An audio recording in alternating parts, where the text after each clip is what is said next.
ஏக்கா நல்லா இருந்தாலும் உனக்கு போயிக்க மாட்டோம்டா. அம்மா பசங்க பாத்துக்குமா? விட்டு பொண்ணு எங்களை விட்டு போதம்மா. கள்ளக்குறிச்சி மாவட்டம் சங்கராபுரம் வட்டாரத்தில் அமைந்துள்ளது நெடுமானூர் கிராமம்.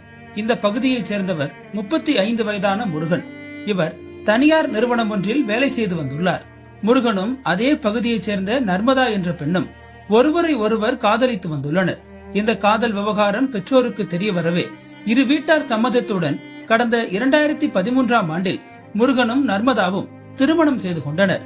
இந்த தம்பதிக்கு 2 மகன்கள் உள்ளனர். குழந்தைகளுடன் நிம்மதியாக தொடங்கிய இந்த வாழ்க்கையில் இடியாய் வந்து விழுந்தது முருகனின் குடிப்பழக்கம். இதனால் கணவன் மனைவிக்கு இடையே அடிக்கடி தகராறு ஏற்பட்டுள்ளது. ஆனால் அதை பொருட்படுத்தாத முருகன் குடிப்பழக்கத்திற்கு அடிமையாகி எந்த நேரமும் போதையிலேயே இருந்துள்ளார். தனது கணவரை குடிப்பழக்கத்தில் இருந்து திருத்த வேண்டும் என்பதற்காக நர்மதா அவரை பல ஆண்டுகளாக பல்வேறு மருத்துவமனைகளுக்கு அழைத்து சென்றுள்ளார். ஆனால் முருகன் தனது குடிப்பழக்கத்தை விட்டபாடில்லை. கடந்த ஒரு வாரத்திற்கு முன்பு கூட குலதெய்வ கோவிலுக்கு சென்று முருகன் மது பழக்கத்திலிருந்து வெளிவர கயிறு கட்டியதாக கூறப்படுகிறது. ஆனால் கோவிலில் கயிறு கட்டிய பிறகும் முருகன் மறுபடியும் மது அருந்தியுள்ளார்.